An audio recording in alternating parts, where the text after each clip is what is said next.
The world is moving so fast, and I get it. You can't stop the train. But I guarantee you, if you do not take a minute, 1 second to appreciate the people, the time, who we are, AI and all these things, the world's gonna change in a way you can never. I would have never thought self-taping would happen. I would have never thought I'm living in Arizona, but here I am. These moments that I thought I could have wanted back, this generation won't even see it coming. They don't even want you to read, to think, to be. Appreciate people, appreciate time. Take time to say hi to your fellow man. Smile, because that smile is contagious. Love is contagious. Hate is spewed.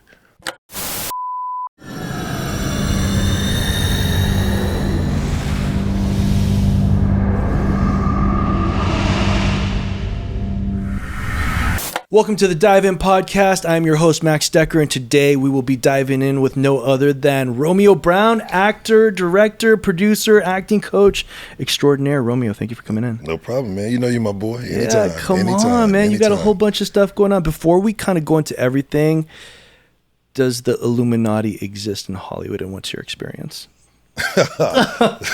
Come on. No, it absolutely does not exist. What? Come on, we're like 10 for 10 on this. What do you mean? It does not exist. So if you want to say that the Illuminati is a group of people that can afford things that you can't and doesn't want your broke ass around because you'll say stupid shit, then yes. But if you're talking about this devilish, all these things, because guess what? If that's going to make me money because you idiots want to believe that and cause more drive to my name, of course I'm going to pitch that. But I've known some of the biggest names that there are to know, like in their homes. And when I say the biggest, people are saying all kind of crazy shit about them. Right. And I've never seen it. But what I will tell you is that rich people have different appetites.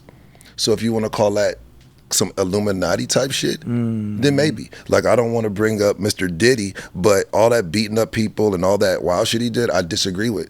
But some of the sex parties, if that's what you call Illuminati, then okay. Because once you're rich for a very long time, the basic shit the basic people do, it doesn't excite you anymore. Well, I mean, so you're able to afford to do things and pay people to do things. But Illuminati, from what I know, I don't believe so. But truth be told, Diddy wasn't the only one having sex parties. I know. No, he's not the only one. What I'm saying. He's not the only that's one. My point. Because we both know Pasadena. We both know. We both know up in the hills, up here in the canyon. There's a whole bunch of other places. We're not saying no name. We just say no name. Come on, Max. Come on, Max. So you got to think, how long have we been in the industry? A long time. And how long, and how, both of us are pretty successful, and we all know who we know. Oh, we know, so, and we know we be signing those NDAs. Yeah, so have you really saw some demonic shit with people hanging blood and goats? And when I think Illuminati, that's what I see. Now, have I seen some wild stuff from like, but no, when it comes to that Illuminati, devil, and God, and no, I don't believe that. I believe that people, we live in Los Angeles,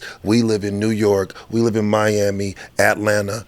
And those places are all glorified for what we do, what the entertainment industry we bring. But when people can't be a part of something, they're a little jealous. You know what the funny part is? The funny part is, those same people that go to those sex parties would be at church on Sunday. The next day, they'd be at church. They own the church. They own the church. But look, maybe if they didn't come to you yet, then. But what if they did come to you and you did, and you still wouldn't say you still wouldn't tell us. If it existed, though, right? Okay, well, is there a gay mafia?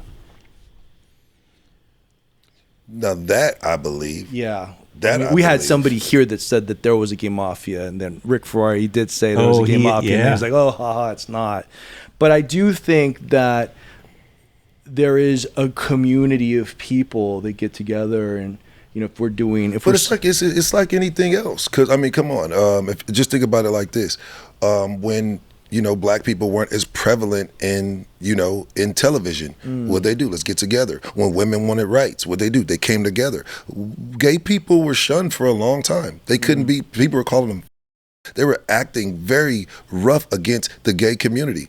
So once we start having a name and people start noticing us, why would we not bind together to make sure this doesn't fall apart ever again? You know, the funny part is I've used that word, but I've used it to people that I thought were dickheads, not to people that were gay. Right. You know what I'm saying? Yeah, like I've used some words, but the funny part is I've never used it in a way that it's like, bringing down another, because I've always been like, people are people. Yeah. But it's still derogatory though, right? Yeah, because then you're insinuating that person is what, but you're not calling real person. I've used a word before to mean asshole, but then use asshole because I wanted to use like a sharper word because it rolled off the tongue better. Then right? there's that. Yeah. So and it's kind of like it's kind of fun. And we were coming up. I mean, gay wasn't even. I'm sorry to say it, but it just wasn't really a thing when I was coming up. It was just like you grew up around girls, or you were just feminine. It was not. You never saw. I never saw men with men. I just saw them act a little bit more feminine. Right. I never saw gay until a certain. You know what I mean? Like man. Right. So which was weird. You would just assume. Which I like. I liked hanging out with gay men and gay women because I thought it was like like I don't know. For me, they were just a little bit more relaxed. Now I don't know if they're like trying to fuck me. They attracted the women. Be honest. But listen, come on. This is a fact, and it's across the board. The girls that were like what we call lesbian or butch now, we would call them tomboys. Right. Well, we were called tomboys, and that means they were just more rough. And the guys, we would say sissy, or he hangs out with more feminine. But we never said. I never said gay or faggot. They just were more. They were more in tune with the opposite sex. Right. When I never saw it until I got way older. It was like, oh. Do you think there's a scale? Do you feel like there's a scale of gayness? Like like some people can be like, okay, I'm a 5. Like the Kinsey scale. I don't know if you guys are familiar with the Kinsey scale, but like it's a scale of 1 to 10, and there are certain people that are a little bit more open than others that would be closer to a full 10 than a 1. Like if you're going in the back door with your girl, is that a 1? Yeah, I guess so. Maybe like if your girlfriend goes, "Yo, I want to peg you," that's kind of like a 9. I think that's going very far. But you do know that they say there are glands in there for us that you can explore to do. At the end of the day, okay, hold on, time out. No. What do you mean? They say that there is a very erogenous zone in a male's asshole that you can come from. So like the girl can kind of like put her finger. I don't know all like the facts to it, but there's some more nerve endings up there. That's what I heard. And listen, listen when I find the right girl. Okay, I'm okay with my sexuality though. Okay, and and what's crazy about it, even like with my nails or whatever. There's things that I've always. Let's see the nails. Let's see the nails. I saw the nails. I saw the nails earlier. So this one says, I'm always one up. Oh, sometimes I'm happy, sometimes I'm sad. Oh man, I'm on like some fuck love, but I love women. And acting has always been fucking. Wow, the nails are down. But how much is it? How much do you pay for those nails? It's like actually because you do have a nail girl. Because I saw that on one of your commercials, right? Because so it's crazy when you start becoming successful. They just like for me to be there as long as I post or whatever, and always treat them nice and. It's always just pull up. And I'm you know me, man, I'm just so chill. So I always tip them well or whatever. But the girls and everybody there, and that's another thing about Arizona. Here I just be like another working actor. I'm a very appreciated person in Arizona. Oh, are you now? I'm very appreciated. Well, you want to give any shout outs to any clubs that you go to and nail salons out there? They gonna get they gonna know. They'll know. Max, what are the nails on a scale? The scale, what are the nails? I was looking at them, but it's not as distracting as his jewelry. When I saw his jewelry, I was like, man, this guy's on some Van Cleef. Like, well, no, I mean the scale you were talking about, the 1 to 10. Romeo on a scale of 1 to 10. I don't know. I mean, what did you call it? The sissy scale or no? It's the Kinsey. What is Kinsey? This? Kinsey is an actual, I believe, researcher that was researching people, and I think Liam Neeson played him. I forgot who played Kinsey, and it was a movie, but it was about Kinsey. He was doing research, and he was showing the scale of a person's sexuality. Is Romeo a 1 on that scale for the nails? I don't know.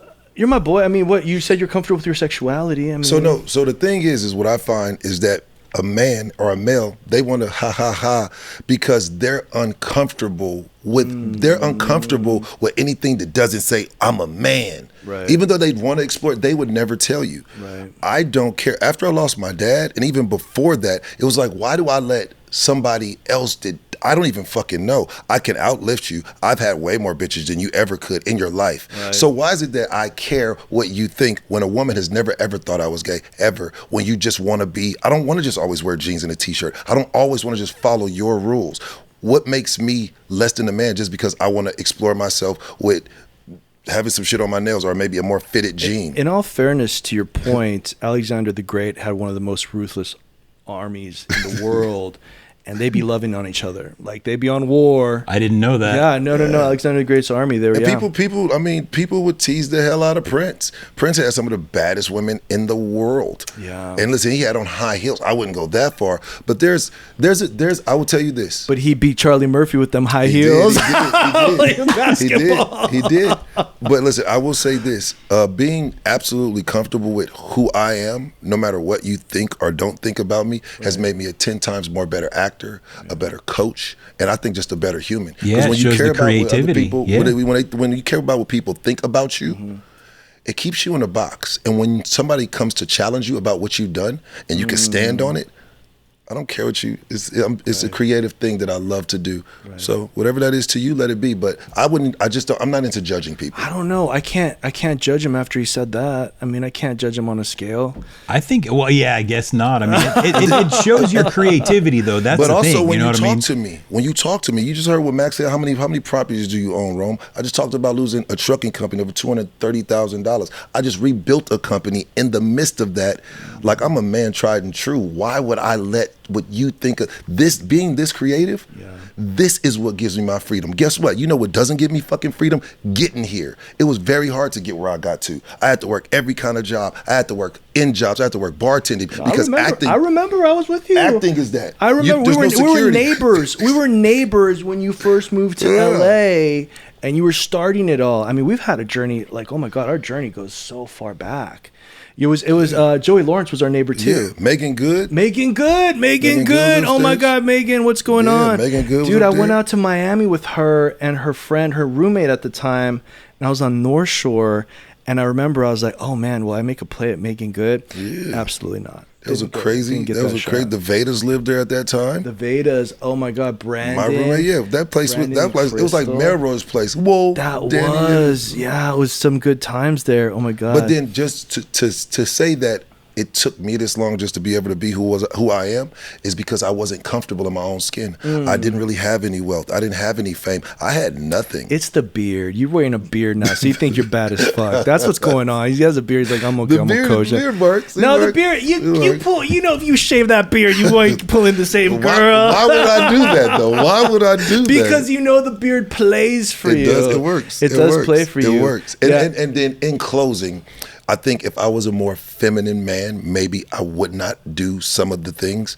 But I'm a man tried and true from the beard. And I've always taken care of but look, my teeth. Am I gay because I got pearly white teeth and because I keep myself together? You have good hygiene because you have white teeth. Yeah, that's whack. You know, so it's just like whatever. I mean, if I had yellow teeth, then I'd be like, you'd play it. You'd be like, oh, you like that. So look, any of the men who just want to debate that, you know, just leave me with your girl for like 2 days or something. And I know that because he made a play on my ex back in the day. He did. Ex baby mama. I remember he came up to me, he's like, Max, I got some bad news. I'm like, oh, here we go. What happened? No, we were kids. So how long have we known each other? Man, if it was right now though, I'd be like, please take her. Oh no.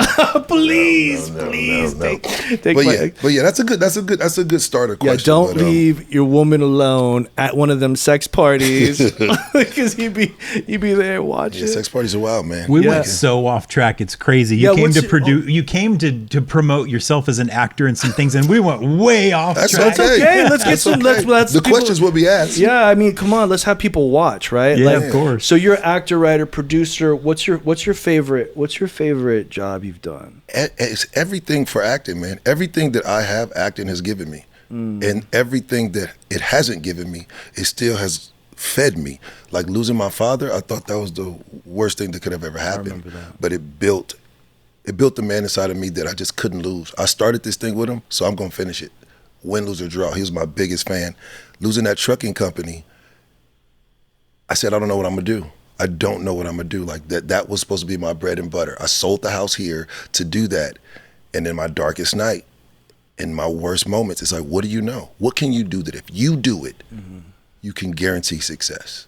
Right. I said, I could teach people what I know. And if they want to know, I'll be very successful. So that's when I called you, called my boy. I said, what do you think? I called John. Yeah. He said, darling, I've been wondering where you're going to start. You're very brilliant. Give it a shot. So that's what I did. You know, so it's like those things. But guess what? Those things happening, now me starting the class, and then my career, what has it done? it's given me authenticity and integrity that nobody will ever. My story now is going to make me filthy rich. Losing my father, losing the trucking company, rebuilding myself in a brand new city. That story, you can't make it up. And I'm still building it, even coming back to you, even doing this short film. Everything now is for who I want to be and will be. You're working with one of my old students, Jamal Kakpo. Yeah. We're talking about this. I introduced him to John. Yeah. And then you were on set and you were like, wait, how do they know each other? Yeah. And it's just like it goes to show you like how. Well, then I put you in touch with John. And then John Simmons. If I want to talk about John Simmons, let's talk about Mr. John Simmons. He's one of the best in the game. Jesse Plemons, Chad Michael Murray, Cat Graham, Nate Parker. The list could keep going. Oh my God, yeah. I remember I got to like work with him when he came into my studio and he was doing his thing. He was very, he was wanting to do the theater.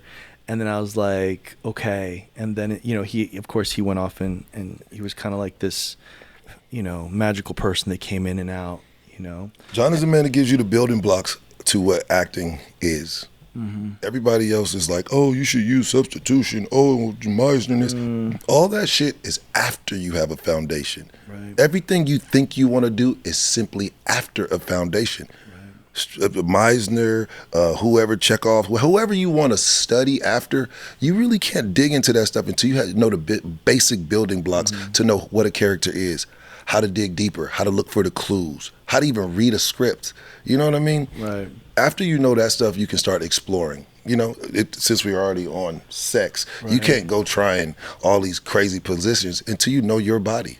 You know what I mean? And then for that fact, a woman's body. Right. They're all different, but you gotta take your time, until you start trying to explore crazy shit, fuck around, get hurt. Right. And I think John really taught me that. Like, once I knew backstory and the power of the imagination, everything else was a wrap, because I knew that character can't exist without me building the backstory, and that I have to breathe the life into him. We have to coexist, but I've got to build that person. Yeah. How much of that is repetition and how much of that is talent? It's harder work when it is repetition. Talent allows you, once again, that vulnerability.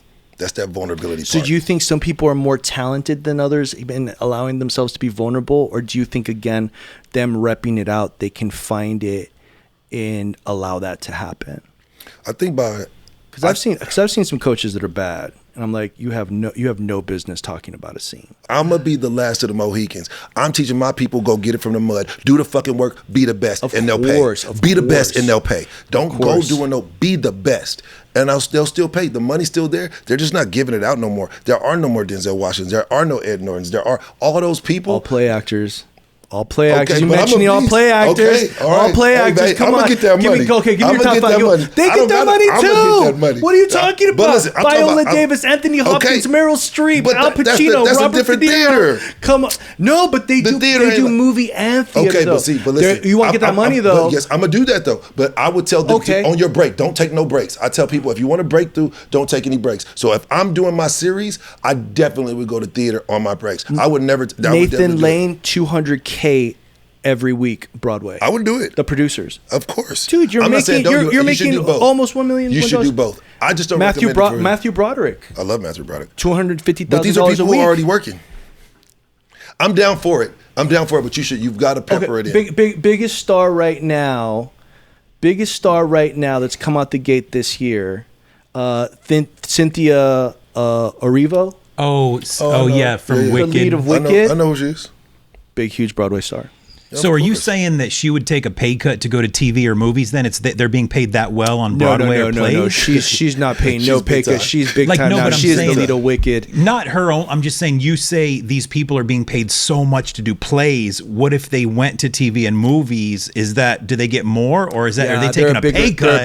They're a bigger draw. Like for instance, Pamela Anderson to research her career. Okay, so then watch this: Timothée Chalamet, Broadway; Tom Holland, Broadway; Zendaya, Broadway; Austin Butler, Iceman Cometh. I mean, he got Elvis because he did Iceman Cometh, and then Denzel wrote a letter to Baz Luhrmann for him to do Elvis because it was going to be Homeboy. Well, these are New York, though. So what? This is New York. This is New York, and this is so I would say no. What I'm saying is, but Denzel was doing theater in L.A. Right, but it's very so. There are two different worlds, and I believe just like Juilliard, like those schools over there, they're not really built like that over here. We're really heavy in film and television here, like UCLA and all these people. They're known for it. I'd say we don't have a theater program, but New York, they're known for it. So well, I'm not saying I agree with you doing it. I'm saying that an actor should have a craft, and I think the craft is theater. Absolutely. Well, I think the craft is theater because I can name whatever you want to, because I want to. Okay, watch this. I'll say it like this: when Denzel Washington, when Al Pacino, when Austin Butler, when Timothy Chalamet starts doing training day to be ready for their next movie, I will start. My students will start doing that.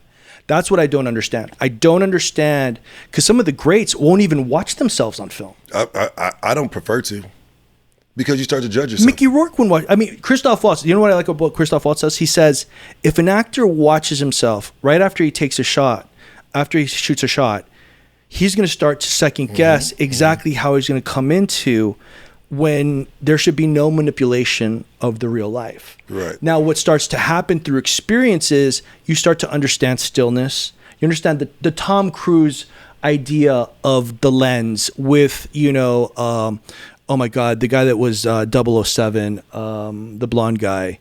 I know you're talking about. That guy. So they like to be real students of the lens, where they watch the lens and they understand their stillness and they understand their movement.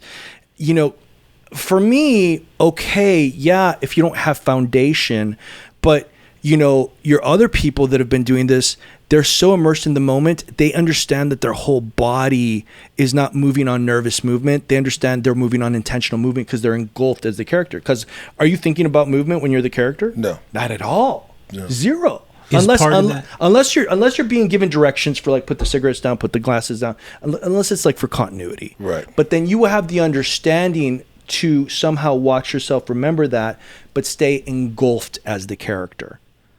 You know what I'm saying? You start to understand the technical side. Well, John made me go to movement, and that was Sindera Che, an Asian woman, which was movement class, but she also taught ballet, because it was something so weird about being still. You wanted to do something, but then you look stupid as shit.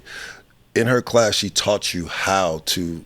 John was good, man. That dude was a beast when he done, because it's weird that when you are good, you get uncomfortable in your own body. But see, that's where the understanding of intentional movement to nervous movement to when you do craft of plays, you're not on stage. Look, you're going to do 60 pages. Easy, right? You're going to know when you have to move, pick something up, move, pick something up. So that gets taught at a foundational level when you're doing that. Yeah. Theater, I agree with you on all fronts, just because it's going to give you the muscle memory. You don't have to work. For sure. You could you could go to a TV set and not even pay attention to your lines, because as soon as you get there, they're going to give you your sides. They're this big, right? Now you still got to go to makeup. You got to go to your trailer. You got to get food. And if you've been trained, you'll be able to pick that up for that scene. I get what you're saying. But theater, you can't do that. So if you came from theater, it automatically makes you better, because your preparation is true preparation. Well, we're talking about this too, like learning another language in Shakespeare, to even understanding August Wilson. Yeah. August Wilson is a culture. He's amazing. You know what I'm saying? Like, Stephen Adly Gurgis is like the guy right now, to the equivalent of what, I mean, I wouldn't call him Mamet-esque, but Stephen Adly Gurgis definitely by far has the writing down. And people, when they do it, they don't want to be doing film or TV where they change the lines. You know what I mean? Yeah. It doesn't allow you to have this, well, I think this line should be changed. No, like that subtext has been done. Now 100 other people have done it before you. Now you have to do your version of that, right? And I think that's what allows people to have an integrity for the writing. Yeah. Because I think we lose a lot of that. I mean, it's coming from the greats. Right. And I don't mean to be mean, but and this is on every front, sports and music. The further away we've gotten from when people were using real instruments, when people are using real cameras, when they were using real film, we're getting further and further away from the real thing. It's like a great glass of wine. You just keep pouring water in it. People are just trying to shortcut. When you did your short film, The One Man's Trash, You were also writer and producer on that, right? Yep. Are you taking that, what you're just saying, like utilizing all the old school kind of techniques? Do you let people improv? Do you let people change the lines? No, absolutely not. But what I do allow is I give my actors, I'll give them a take of what they want. I say, give me what I want, I'll give you what you want. Because sometimes you can catch lightning in a bottle. But I don't do that with Ryan Murphy, though. No. But the thing is but they I also, and I'm very new at that. That was my first thing that I produced, that I directed, and all that stuff. But I feel like if the person has taken the time to know my character, way I wrote it, to do all of the work, I owe it to them if there's something else that they think is in the tank to give it to them. But if you just come in there and you're just scratching the surface of what I want, we're doing what I want and we're moving on. But if you've done all that work and I can see that you embody that character, I would love to see it. I would love to. I mean, we're already rolling. I think that improv works as two ways with actors. A Christian Bale where you're like, oh my God, let me see where he takes it after this. Yeah. Although he really likes really good text. I mean, so talk about somebody that does their subtext in their brain to think about what they're going to think while you're saying your lines. And I think it works with very new actors. Meaning, like, when you have a really new actor, let them do the scene in their own words so they aren't thinking of the lines. Because that really, for me, and what I've seen is the biggest struggle with actors is the digestion of lines. Like, I'm going to memorize these lines, and I'm going to wait for my line. You say your line. Mm-hmm. And they don't even memorize the story. Because if they take the time to memorize the story, they don't have to remember the lines. Words will come. And there's a different game happening, right? Like, we're doing a different subtext in a scene when we're playing a scene where a lot of people, the biggest misconception is, oh, I've got to get my lines down verbatim, and now there's all this stiffness, there's this nervousness, there's this people are watching me, like not even understanding how to play the fourth wall. So I think that's the biggest dilemma. Know the scene. I tell people, know the scene. Once you know the scene, and once you know the scene, beginning, middle, end.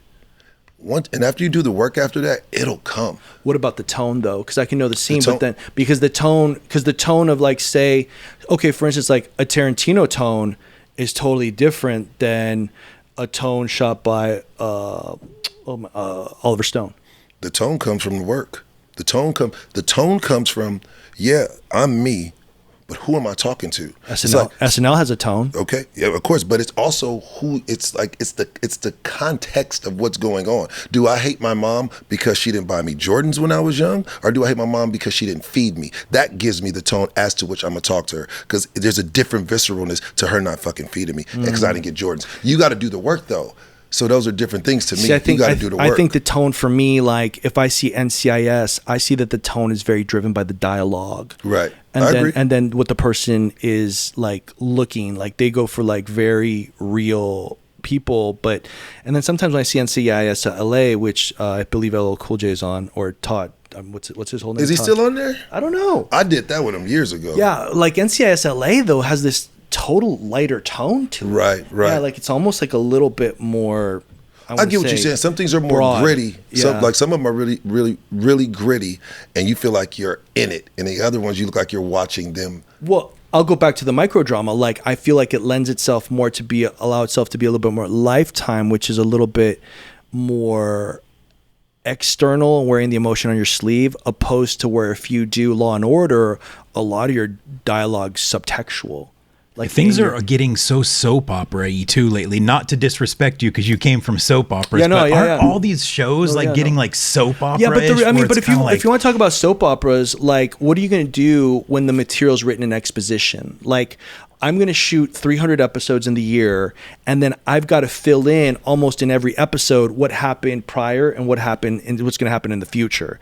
Like handling exposition is totally different than if we just had a conversation about what we need to do. I don't know. That's a lot. Soap operas, I don't know if I could do it. Listen, man, that's what we were talking about. Is how we do this. Okay, you're on HBO Lanterns, right? Right, dude. This is like. This is great. You got 4 episodes. Yeah. Who are you playing? I am Aaron Stewart, Jon Stewart's brother. So Aaron Pierre's brother. Okay. It was great. And what's before we like dig into that, what's even crazier is I booked it out of Arizona, out of self-tape. with a self tape. So that can we see the self tape? That was. Can we just see the self tape with no volume and just see aesthetically what it looked like? And you know what was crazy is that was one of the biggest, and I'm actually up for 2 more projects, but that was the biggest project that I was up for, and they're actually going to be live. So I booked that the top of February this year. Wow. So I've only been there for 2 years. You see what I mean? So when that happened, I had done self-tapes, but it had never been this magnitude, and it had never been live. Right. It was never. So I didn't know the rules. Wait, what do you mean live? Like you were live? They were on when I got on, they got on. Oh, you went on the Zoom. Right. You went on Zoom, and then you were doing your audition on Zoom for callbacks. This was straight away. And then this was no call. This was one shot, one kill. Got it. And That's crazy. So I didn't hear back until like late March. Who's the casting office for Lanterns? I'll be able to tell you when I look on here, but I know it's HBO. But it was I didn't know. I thought on Zoom they were recording. I can get it back or any of those things. So I didn't record it. Yeah. Wow. But when I asked afterwards, I was like, "Do I get it?" I was like, "No." If you didn't do, I was like, "Is it okay to do it?" They're like, "Yeah," because they're not going to give it to you. So it was them on the Zoom, and it was like the closest I've ever gotten to being back in the room. They're like, "Do you have any questions about the character, about the choices you want to make?" I was like, "Nope, let's do it." And they're like, "Do you want to, all the questions?" And then 3, 2, boom. What do you think the body of work was that got on the radar for the casting for them to be like, did they try to hire you previously, or did you think that you did something that caught their eye? I've got a body of work now that, like, when you look, and it all once again happened after my dad passed. You would think that nobody was working right around 2020, but like All Rise was right before my dad passed. We worked on All Rise, yeah. I was like 3 episodes. I got to shoot All Rise for you. I was behind it, shooting it, like setting it all up. And that was the opposite. That was taped to booking. Right. Yeah, that was taped. I remember when I was shooting it for you. I was like, he booked it. Yeah. Yeah. You could see it. Had the character locked. Yeah, locked. Like it was just like all. And that was an amazing thing because it was only slated for 1 episode. Knocked their socks off. They said, let's do them for 2. The second episode, they were like, let's do it for 3. The girl who was the lead, now she was like, this is the same way I became a series regular. You're going to be all right. COVID. During the COVID. You know what I mean? That happened to one of my other actors right now. He was on the Hamptons on Netflix, and he just episode after episode, and then finally they gave him a shot at a series regular role that they were doing called The Family Business. So it's kind of like that. When you get on set, you keep on doing your work. Just do the work. Yeah, and I mean, I was giving, and it was just like giving it your all. Like when that vulnerability thing kind of kicks in, everything disappears around you, and it was crazy, and it was a great opportunity. But like I said, COVID came in, but as soon as it ended, my dad died right at the end of 2019. COVID happened top of like 2020. Yeah. You know what I mean? When it let up, only thing I could think about was like when Michael Jordan lost his dad. And it was like he had the best game he had ever had. And that people remember that sometime more than his championships. They're like, his dad was brutally murdered and he still played, had the best game. So now I always wanted people to, whenever I talk to him, or I will never, just like in this interview, he can never not be talked about because that's what catapulted my career. Because soon I said, I'm gonna make sure he's remembered. And right after that, soon as that thing lifted, I booked Shameless, I booked Dave, I booked Tails, I booked FBI's Most Wanted. And that is the most diverse people have ever seen me. Dave was fucking hilarious. I'm one of the funniest episodes they've ever had with like the peanut butter in their ass and the whole thing. People notice me from that all the time. Yeah. Right behind that, FBI Most Wanted, a character whose character has CTE, ends up killing his wife and doesn't know, and kills himself. Yeah, I think I remember that. Tales, where that was my first ever big lead because that entire episode was with me in it. Even though FBI's Most Wanted, it was the most full one, but you know they want you to think somebody else killed her. So there's a lot of other characters. Tales, it's an anthology, so it's only each episode is its own episode. Right. You know what I mean? And then you put a cherry on top of it with Shameless, the last season of Shameless. Were you shooting with my old student? No, I shot with William H. Macy. All my stuff was William H. Macy. Yeah. So you got because we had Amira Johnson in class together. and she was on Shameless, and then you were on Shameless too. Yeah. So you know, we did that the thing. Me and her did it together, right? You guys did. Yeah, you guys were working on a scene. You guys did Southpaw in class. At the showcase. That. Yeah, I remember that. So now she's got a series that she's the regular on. It's called like High Fidelity. Yes, I'm up for that right now. I just auditioned before I left. They're in season 2. Yeah. So I say that to say this: when you've got a body of work that I've had already starting back in 2003, I've had a lot, but then that run, and I'm doing this type of run in the middle of strikes, these whole things to just keep it pushing. So now that reel, it's just kind of like this guy. It's there. It's there.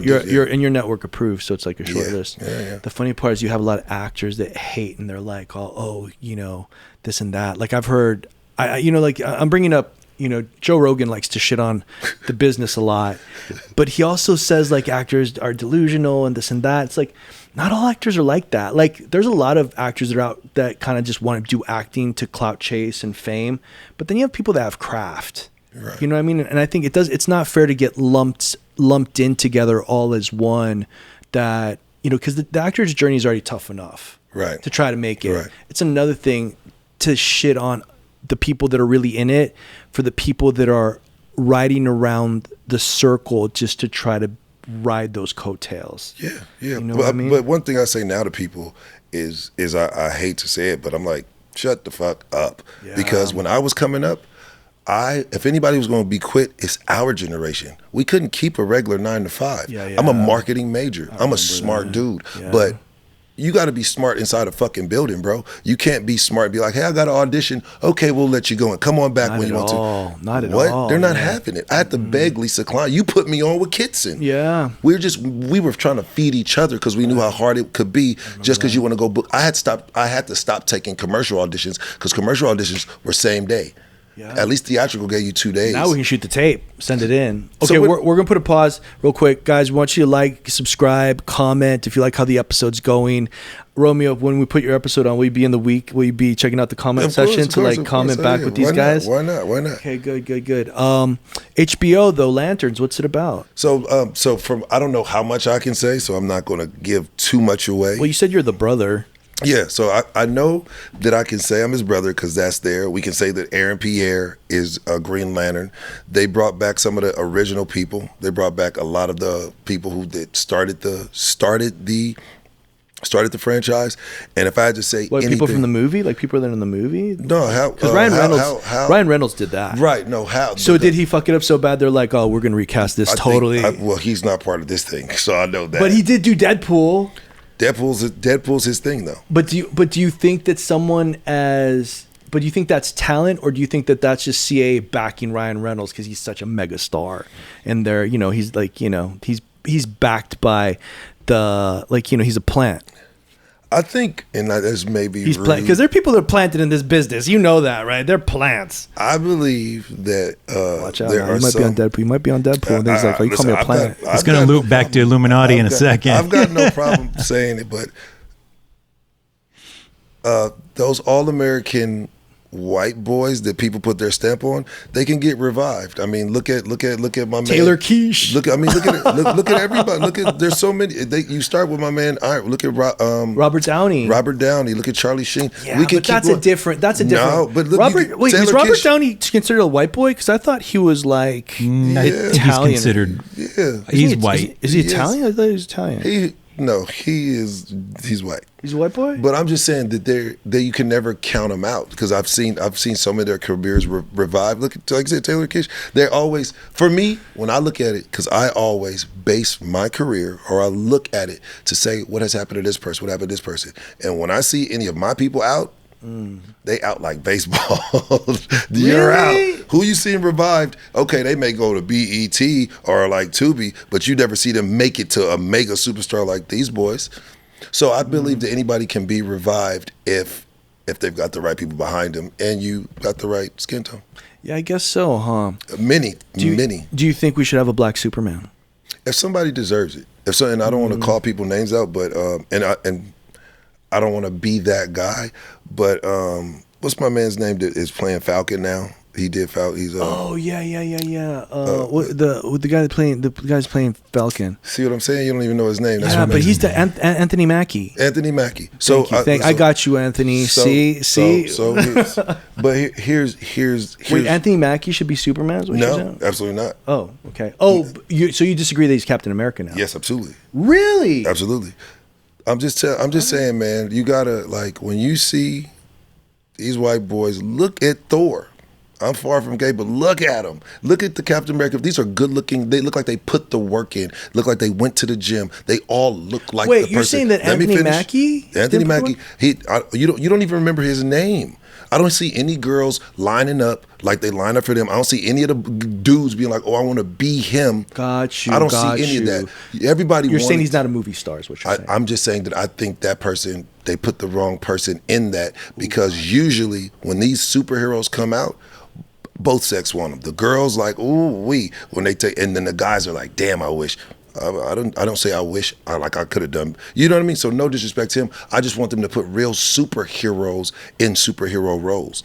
Okay, you ready for this one?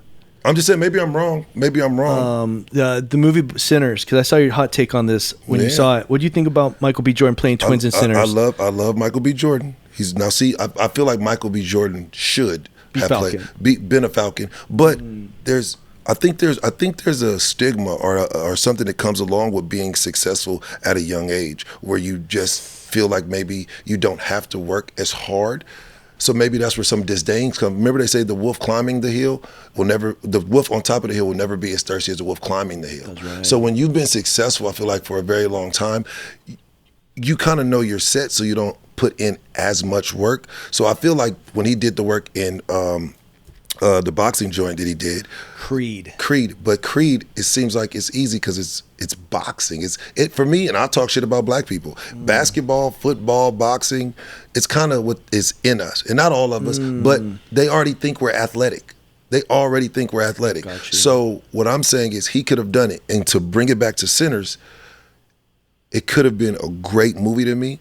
When if I feel like you do the work to show us the separation of the twins. Got you. Now that may have taken him doing damn near half the movie with a beard and everything, and the other one was shaving his hair off or gaining weight and losing weight. All you did was put a hat on somebody in the other one and try like that. Did you see Tom Hardy play twins? Yes. You see what I'm saying? Now you see my point. But that was, but those were some gangster. Those were some gangster ass twins. Okay, though. But you see, when I come for a gunfight, I expect to be in a gunfight. Now, that's a terrible Tom Hardy impression, but that's exactly. But you see my point. Dialogue. You see my point. But that's Tom Hardy though. What's the guy who did the one with I don't know how I forget his name. He was like 7 different people. He was only one person. Oh my god! And then he turned into Eddie Murphy? No, this is a white dude. And he was like damn near a wolf at the end, buff.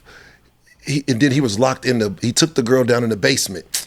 That's because I've been shooting all day. Oh yeah. He's like 7 different people, and he had a shaved head. Yes. Yeah. Was it M. Night Shyamalan, the movie, the director? I think so. Yeah, but he played like 7 different characters, or 5 different characters. That was. Oh my god, he was in X-Men. Right. Yes. And he was not.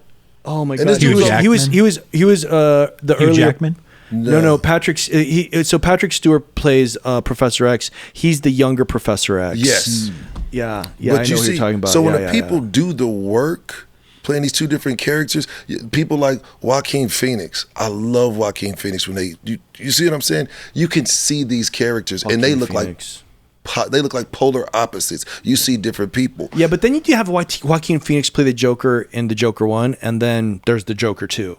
And you're like, yo, what the fuck happened? That's all I'm saying. I just feel like sometimes people get opportunities and they're like, I'm going to win regardless. So there's no need. If you try something and it doesn't work, you're going to get scrutinized for it. So I feel like people don't take the chance. It's like I can be me and just do the movie and people are going to love me. But if I try something and it doesn't work. So isn't it like that thing like Samuel Jackson and like Michael Caine say, just take all the work. Just take all the work that comes your way, do it. You're going to have some hits, you're going to have some flops, hit, flop. Not everything's going to be great. That's a Samuel L. Jackson, though, because Samuel L. Jackson. And Michael Caine. But these are, When you say, I want a Samuel L. or a Denzel, they've built a name. So it's easy to say that when you are the epitome of what that looks like. So is it almost like the actor surpasses the character opposed to the character surpassing the actor? Yeah, I'm not taking everything. Meaning like for instance, Thor, I really haven't seen, Chris Hemsworth in anything else besides Thor. I think there's that action thing that he does, but it's like the character. But he's got the money to sustain him to chill until that thing comes around. I'm not saying anything other than when you start just taking everything, the business of who you are takes a hit too. Like you start taking other jobs, your quote goes down. Like look at Christian Bale. What has he done after Batman? Really? Exactly. And then now, do you think that's why someone like Leo DiCaprio doesn't do superhero movies?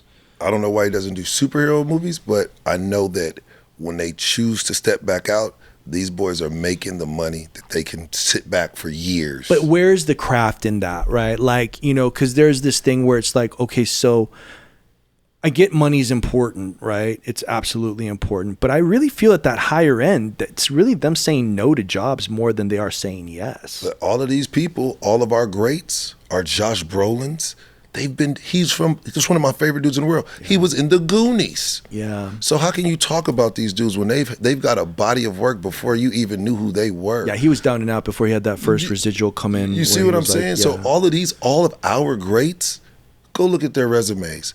Go look at their history. So I can't talk bad about them because they've been doing it forever. Lawrence Fishburne was in what? Yeah. Like, come on. So now you be like, oh, they're picking their movies. They've been in the game 40 years. Yeah, no, I agree. I mean, listen, I think the best part of all this is to be able to get scrutinized. Yeah. You know what I mean? Like, what does it say? The best thing to have in life is haters, because it just means that you made it. Listen, I've been in the game 25 years now, and I'm just now starting to see success. Have you come across one of your haters? Oh, they've hated on me for a long time. What do they say? Shave the beard. Yeah. Let's see what you look like without the beard. You know what I mean? So you talk a lot about class. How do you stay sharp on that? Plays, classes. What do you do? Like, what do you do for your work? To be honest with you, and that's a big part. This is so much different than here. You'd be surprised how much I'll tell you what I do. You'd be surprised how much they just don't know. The people that I start with, it is crucial that I'm just still at the basic shit with them, because people have agents and managers and they don't know what a turn is, a beat, character analysis. So for me, it's actually revisiting all of my notebooks, and I've got notebooks over notebooks over notebooks, and then reassuring myself that I don't go too fast for them, because a lot of stuff we teach, it's advanced, and we just don't know it. So right now, I may get some students that I have to do one-on-ones with, but at my basic root, I'm just going back to the basics and the power of imagination and backstory, vulnerability. Because if I could get you out of your own way, people, and John taught me that the biggest way. He was like, Mr. Brown, you're so busy, you want to look good. You want to date these girls. As long as you're worried about someone looking at you, you can never be free because you're trying to perform. If you could teach people vulnerability in a world like this where everybody's recording you, you're recording yourself. Influencer, what the fuck is an influencer? You see what I'm saying? Everything is just, I'm just saying, when everybody can just, and listen, there's no filters through it. I could go straight from here and send it straight out to the world. I can want to meet a producer or an actor or whatever, and they are one friend away from me. It wasn't possible. I remember I was in class and this girl goes, do you know who's on set and got this movie job? And I was like, who? And she's like, Addison Rae. And I'm like, who the fuck's Addison Rae? Oh, that influencer. I'm like, okay. But, to me, what I think is, what it really goes back to is the power of imagination. And I was reading this. Have you read Atomic Habits? Of course. And it says in Atomic Habits, once you're past the Goldilocks phase, because you really want to get past that with actors, because they're really excited. They're very depth of the imagination. Yeah, that true imagination is cultivated in boredom. Because if you think about it, what does a kid start to do when he's completely bored? Fidgeting, start messing around. Start to use imagination, all that kind of stuff. Yeah. So the goal almost becomes to work onto something, not through boredom, but the process of letting that stimulate you to find the outlet for the creative of your imagination. So what I'll do is when people have an audition, I will memorize the lines. I'll be like, okay, how quick am I at this? And then I'll have like a 2 to 3 pager, which becomes easy for me because I still like to do plays. Like that's one thing, like when I started doing like Farragut North, it started for me at Farragut North. I was like, well, shit, let me memorize Hamlet. Let me memorize Mice of Men. And I realized through memorizing the scene and really knowing the scene, when I work on the scene with my actors, I'll have it memorized and they'll miss a line. And I'm like, that's not how it's written. So that becomes my sharpness to kind of start looking at that and working on that foundation. It makes me memorize 2 to 3 to even 4 pages. Like, have you guys ever memorized a scene and then had to go out at the grocery store or the bank or something and then try to spark up a conversation and make it seem seamless? Is that a thing? Is that a theory? Well, before we go there, I say memorize is a sin and don't ever use it in my class because you don't memorize lines, because if you memorize lines, you're waiting for somebody to say something, and that means so I tell them you're not being present, right? I said do not use that word. Do not ever memorize lines. Know the scene. We can do representation. We can memorize the scene. Yes, okay. But see when you say that, but lines. No, because as soon as your ear is perking up to hear that word that you memorized, I don't play those games. But it's like this. Watch, like when I memorize the scene, and this is a good example of like taking the dialogue. Mm-hmm. If you memorize the scene, you're usually giving me my lines. Well, you know what I'm saying. We're like, saying the same thing. If you're saying I'm going to go to say the lines. I'm going to go to the store. I'm going to say to get what, right?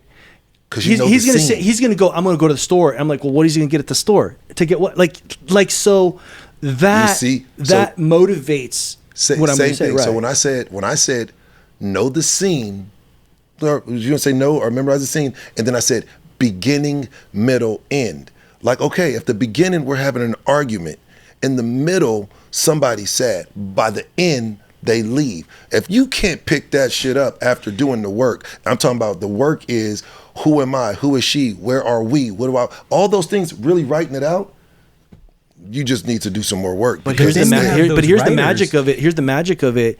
As it's written, though, that's one way to play it. Like in reality, like there's 50 ways to play it. But then there's those writers that want you to say word for word exactly. And those are writers that were actors that never made it. Okay.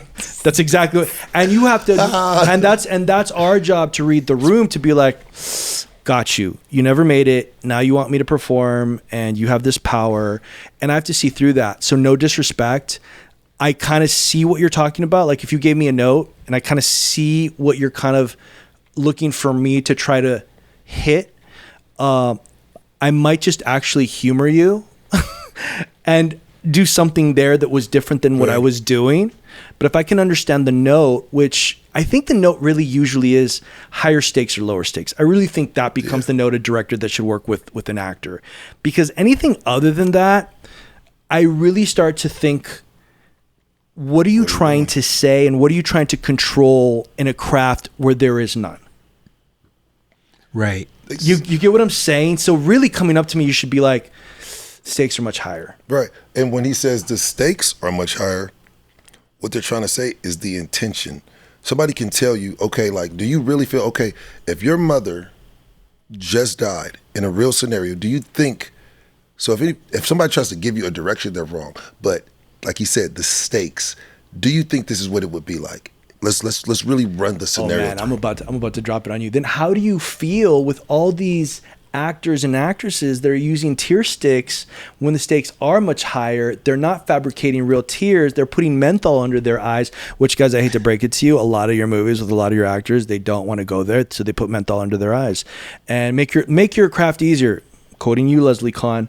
So what do you do when you're working with an actor that's kind of, putting menthol under the eyes? I can tell you this. You could put a gallon of menthol under your eyes. What comes from the heart come from the heart. You're going to be able to tell it. Okay, you'll cry up, but I guarantee you, put a Viola Davis next to a tear stick. I bet you Viola Davis going to win every time. Heart is heart. People just don't want to do the work. I agree with you, but people don't want to do the work. So what do you do when one of the biggest coaches in Los Angeles is telling these actors to do tear sticks? Listen, brother, you want to know why? Want to know why? And I'll tell you why. I'm gonna tell you why this is happening.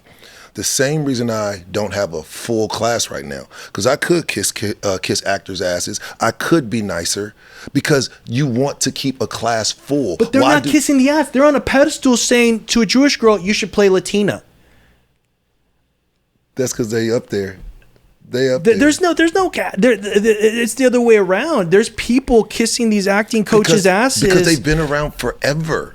The people are telling them they're the pinnacle. People, when you come here, you hear the Leslie Kahn, you hear the names before you even. She went to Yale, though. She went to Yale. But I love Aaron Spicer. Aaron Spicer is one of my guys I started with. But you hear the names, and when I promise you, I don't want to call us jaded, but we've been in the industry, so we don't notice those big eyes coming from a place like Nebraska or Missouri. They're coming here with these high hopes, and when they come, they hear these names. Listen, if your acting coach can't make a phone call for you or put you in a showcase to get an agent or a manager, they do not care about your career.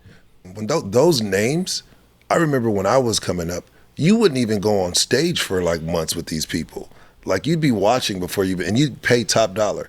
So I don't even know what it's like now. I got the hell out of those classes, but I remember you wouldn't even go up. I just think it's hysterical that people are taking classes that your top 1% of actors you would never find in. People are doing workshops that you will not find working actors in. It's all like, the business is really targeted to people that are so thirsty and to people that are in the bottom barrel of things that they like tell them to go to do a workshop and they're going to run over there and they have no chance of getting cast in anything. So they tell them what they want to hear to keep a full class, which is the opposite of what you were just saying. I'm telling you, that's what I believe. And right now, people, I'm telling you, are lazy, because doing the work isn't it takes work to really find these characters. Like going to a Goodwill to find the clothes, to put on the clothes, to be like, all this is the journey in finding a character for one page. Why would I do that? Let me just say the lines. But it's not for this role. It's for the 110 rolls down. This is the problem you're having then, because you're coming across agents and managers that are like, oh, don't do any of that. Just play yourself. Fine. That's because you just want the job, not a career. So do what these people want you for $1. I'm here to make you the best, because you wanna know why? When I built this class, all I was trying to do was get money so I didn't starve. But now I fucking found a purpose. I'm not gonna let you get out of my class. I'm not gonna play with your dreams, because if you fuck off or don't make it, I sleep good at night. These are people's dreams. If you're serious, I'd rather help than hurt. How do you feel about the people that, like, say when you do help somebody get to their dreams and then they don't call you anymore? What do you guys say about those people that they're like all of a sudden they used to love you, they used to this, they used to that, and then all of a sudden crickets. After you help them with an agent, after you help them with their first booking, and then all of a sudden they know it all now. How do you feel about that? I can't speak to that yet, because I haven't been in the coaching game as long as you, but I have had people who have been with me and then start to do some things, and I don't know. And I don't want to, dig too much on John, but he's the one who taught me what I know, and that's why I'm so confident in my acting. You're one of the few actors, though, that from, like, we've heard Plemons, we've heard Nate, we've heard Cat Graham, we've heard like a lot of those, Chad Michael Murray. Why are they so not quick to credit? I could never speak on John. Any of them, because they all have their own journeys with John, and I think a lot of them may have given over to John a lot more, because John found them. I found John, and I kind of had a little bit of a career, nothing crazy, but I had it, and I went head to head with John a lot. Like, I'm this and I'm that. I thought I was something that I wasn't. I was a little cocky in the beginning, so I was lucky enough that John just didn't drop me. And once I gave over to him, and it took a while, you understood the method to his madness. So you got to think, I wasn't signed to him in the beginning. I got blessed enough for him to be my manager, and then got even more blessed when he dropped me, because you just learn what somebody's value is when you don't have them anymore. So I don't know the relationship these people have, because he found them and signed them from the beginning. Right. So John's method to his madness, I don't know, but I feel like if nobody has physically harmed you or stolen a crazy amount of money from you, I think forgiveness should be possible if they've put you in a position where you can feed your family and yourself. Yeah, but then they have to take a look at themselves, don't they? So here, before we kind of wrap up, I want to ask you, do you think LA will make a comeback? I don't. I don't think it'll be ever the way that it was the way when we were around. Is that politics? It's the politics. It's the self-taping. The self-taping, like the people now, even casting directors don't want to be sitting inside the offices anymore. They're like, why would I sit in this office when I could sit at home in my pajamas? The actors are even saying the same thing, like, why stress it out? Like, even me, like, I wouldn't be able to live in Arizona right now if I had to stay here. Right. I was tied to this place like a dog, but now I could go live my happy life. I've got 2 properties. I've started an acting class. I've got the event we're hosting in March, and I'm happy there. Like, because I'm tired of everybody going to a coffee shop and you're an actor. No, you're not. You don't go to no classes. You haven't done anything to prove it, but everybody's an actor and you've diluted what it is. Everybody's a model. No, you're not. You're an Instagram, whatever. That girl, she's on Vogue. What does LA look like in the next 2 years? I don't know. I won't know. I won't be here, but depends on who the next governor is. No, sorry. No, we're cutting that out. I mean, no. We don't have to cut that out. No, I think again. Look, listen. I think what it looks like is this more international business that'll take over Los Angeles. I think China is here. I think India is here. I think these other entertainment productions on other parts of the world are here. I think you're going to have to pay what you weigh.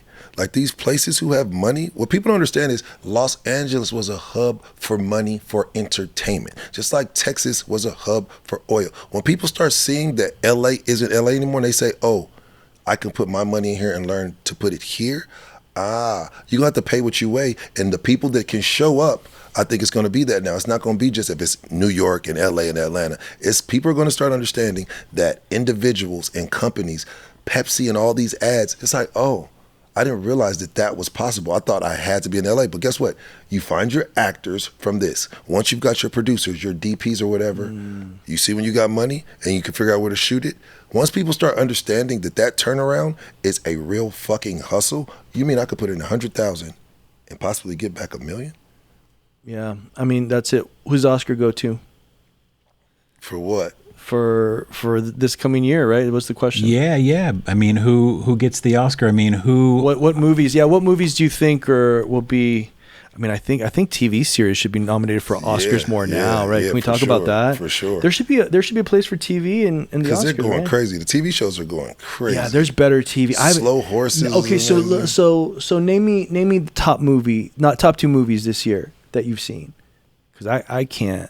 I'll tell you what was horrible. And I'm sad to say it was that damn Denzel movie. I was like, Denzel, why did you do that? Oh, with Spike? It was so bad. I haven't even seen it yet. It's not worth seeing. It was so bad. Well, they always said Gladiator 2 was all good, and I saw Gladiator 2, and it's not that, Denzel's, it's like Michael Jordan, right? But it's like Michael Jordan on the Wizards, right? Like that's what we're watching, right?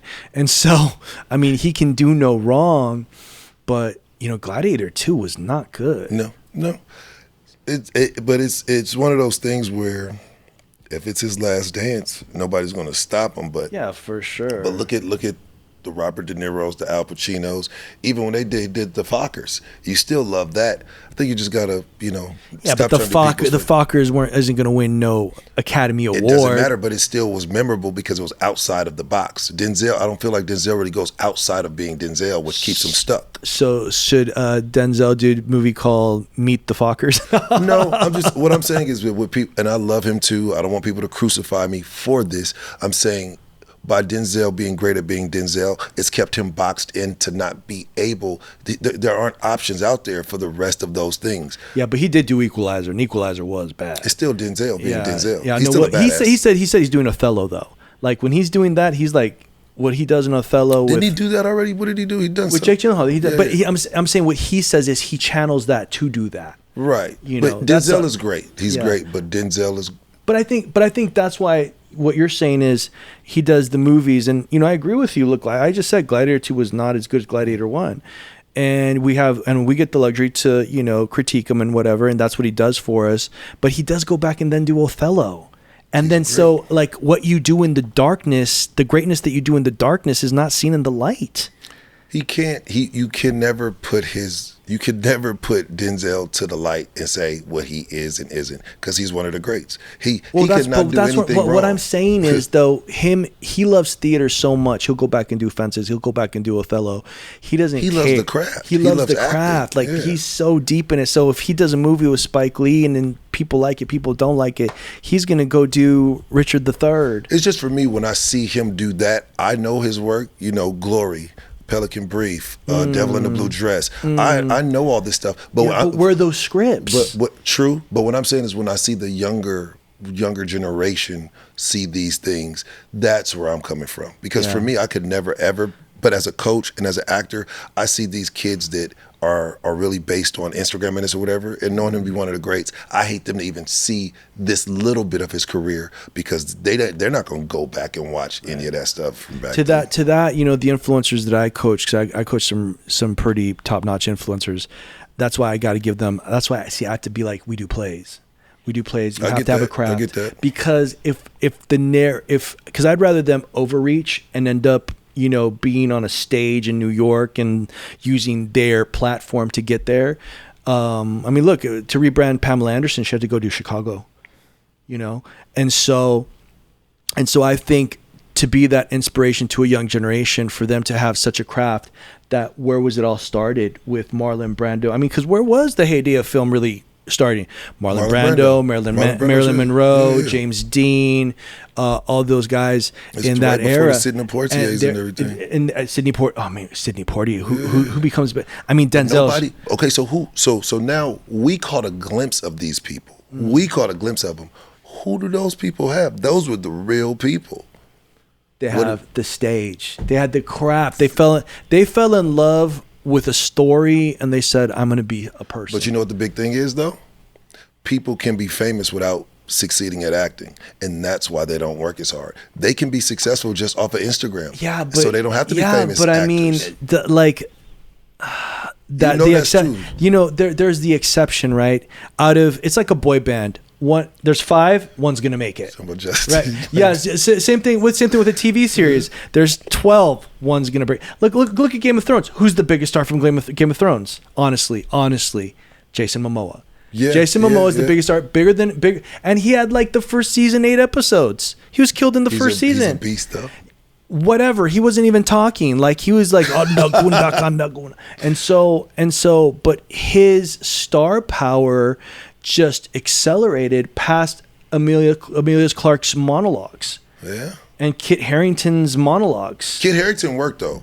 He's been on a bunch of stuff. But that's different than being a star. Yeah, but everybody doesn't have star power. Denzel Washington is a star. Timothée Chalamet is a star. When you see, okay, take the biggest influencer, Kylie Jenner, and you have Timothée Chalamet. Timothée Chalamet is a star. Yeah. Kylie Jenner is now a very successful, rich businesswoman, entrepreneur, celebrity reality star. But when you come across a storyteller that's a star, there's this mystique. He doesn't have to go do that, and people are interested. What if by casting, though, the influencer, you got more eyeballs on your movie? They tried and that's what it's all about. They tried that. It doesn't work. But I don't know that it does or doesn't work, though, because the eyeballs turn into money. They'll buy the movie or whatever, right? Does that ever come? I'll give you a prime example. At first, what's those brothers dealing with entertainment and boxing or whatever? Oh, the Logan brothers. So at first, the Paul brothers. At first, I'm telling you, people were into it, and they're like, okay, maybe this could work. But now they're just starting to do stupid shit. It's like this next boxing match. Tank. But they're still doing it. But people, I'm telling you, would you say that the Paul brothers are stars? No, I'm not. You know what? And this is what's crazy about me. And maybe I'm insane, but my heart and my integrity, people like them and everything that's going on around me gives me the courage to think that I will be very wealthy and right at star power, because I'm not sacrificing anything that I am or who I could be, because I could go do a lot of dumb shit to try to get the things. I'm standing in my own power, because I know it may take me a little longer, but when I get there, I'm snatching the plate. And my people like you, I come over here for you, so I didn't care. Everybody's like, do this. No, my boy Max, integrity over everything, because the truth is the only thing that's constant. Yeah. I'm just saying, like, I feel it's going to fall to the side. I think they've tapped into something that's very rare. Money. No, I think that, well, yeah. But what Floyd was, the antagonist. Yeah. I think they're antagonists. And so people watch them to see them get beat up, to see them lose, to see their downfall. And I think they're very smart and they see that. And so they capitalize on that. But that's the market we're in. Like, these kids, they be like, you were born in they tell me I was born in the 1900s. But that's kind of like, that's why Conor McGregor's a star. He's also was the shit, though, until he went crazy. It's the same thing people like Donald Trump for, though. Okay, that's the same thing. Yeah, no, you know what I'm saying? It's that they say whatever he says whatever's on his mind. And that pisses a whole group of people off. Conor McGregor, you can't put him in there because Conor McGregor actually had talent. He actually. But if Conor McGregor had that same talent and didn't talk shit, people wouldn't watch. It's that he wouldn't be a star the way he is. I'll tell you. People love negativity. I'll tell you exactly. Yeah. And people know how to generate and say things that become, polarizing. Clickbait. I say polarizing because there's something polarizing about somebody that speaks and says something that you go, you motherfucker. But guess what happened to your soul and your heart? Now you start doing shit for not purpose, for fucking points. Like that, I'm telling you, why you think people get? Not everybody makes it into heaven, Romeo. But it's gonna catch up to you. Yeah, but not everybody makes it. Look what happened to Conor McGregor. He gets caught beating up somebody on the boat or whatever. When you're constantly just trying to chase clout, it's gonna catch up to you, baby. And if we don't see it, behind doors, it's happening.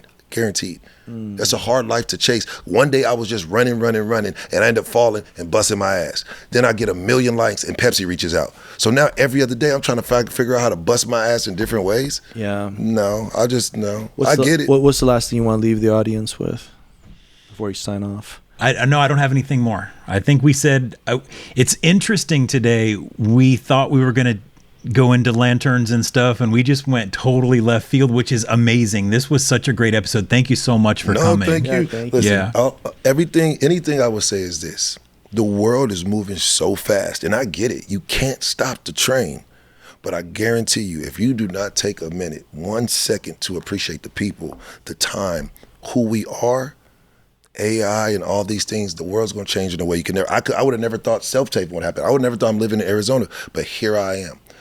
These moments that I thought I could have wanted back, this generation won't even see it coming. They don't even want you to read, to think, to be. Appreciate people, appreciate time. Take time to say hi to your fellow man. Smile, because that smile is contagious. Love is contagious. Hate is spewed. That's it, man. Just take time to appreciate people. All right. Guys, thank you for tuning in. Please like, subscribe, comment. Romeo's going to be there in the comment section for you. Yeah, I'm definitely having some fun. Until next time, guys. Thank you so much. That was fun.